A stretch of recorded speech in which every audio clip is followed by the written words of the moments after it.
का पानी जब हमारे बिहार से निकलता है तो लगे लगे बंगाल चला जाता है, और जो भी हमारे पास रोजी रोटी रहती है खत्म हो जाती है। तो मेरी पत्नी भी कहती है कि लागल लागल सजन धक्का सलम कलकत्ता चलिए। अब कितना आगे आते हैं, और पर्यटन की पर्याप्त संभावना है। एक बार आप कृपा करके देखिए, पर्यटन मंत्री बैठे हुए हैं। अब ताजमहल मुमताज महल की याद में बना, आपने उसको 7वां अजूबा में शामिल कर दिया। अरे हमारे यहाँ गया में दशरथ मांझी छेनी लेके पूरा पहाड़ तोड़ दिए। इससे बड़ी और क्या बात हो सकती है? Akshay Kumar Jha to brief in 2 minutes.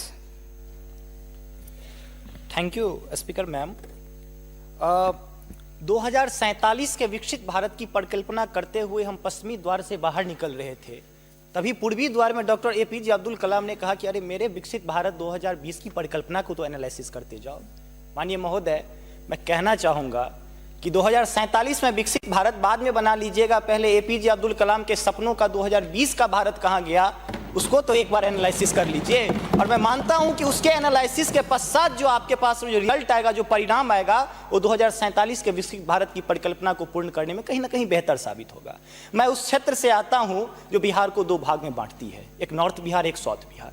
हमारा मिथिला का रीजन 6 महीने बाढ़ के पानी से ग्रसित रहता है। जब मैं राज्य सरकार से पूछता हूं तो कहते हैं कि विदेश का मामला है भैया, नेपाल पानी छोड़ देता है, मैं क्या करूं, उधर से चैना डैम बना देता है। अब तो राज्य में भी सरकार आपकी है, केंद्र में भी आपकी है, तो प्रभु कृपया कुछ तो मदद कीजिए।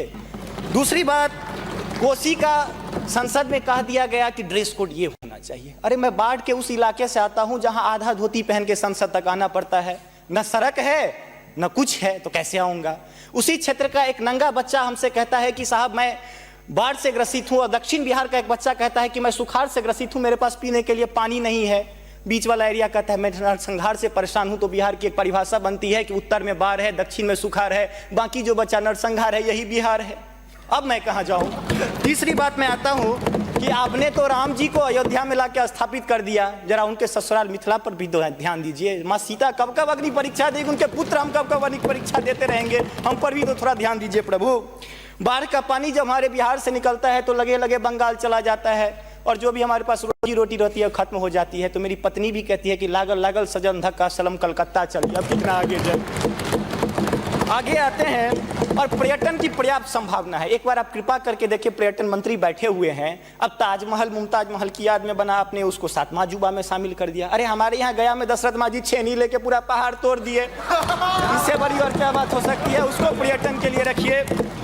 और ये जो भूखमरी, बेरोजगारी और शिक्षित राज्य की जो हम पर वो जो पीठ पर धो रहे हैं, वो हमको इसी तरह की कविता याद दिलाती है कि तू सिंह मारती गैसी, मैं कोने में दुबका बैल प्रिय, मैं पीपल सा सीधा साधा, तुम उस पे लटकी चुड़ैल प्रिय। तो ये अशिक्षा, बेरोजगारी हम पर चुड़ैल की तरह लटकी है।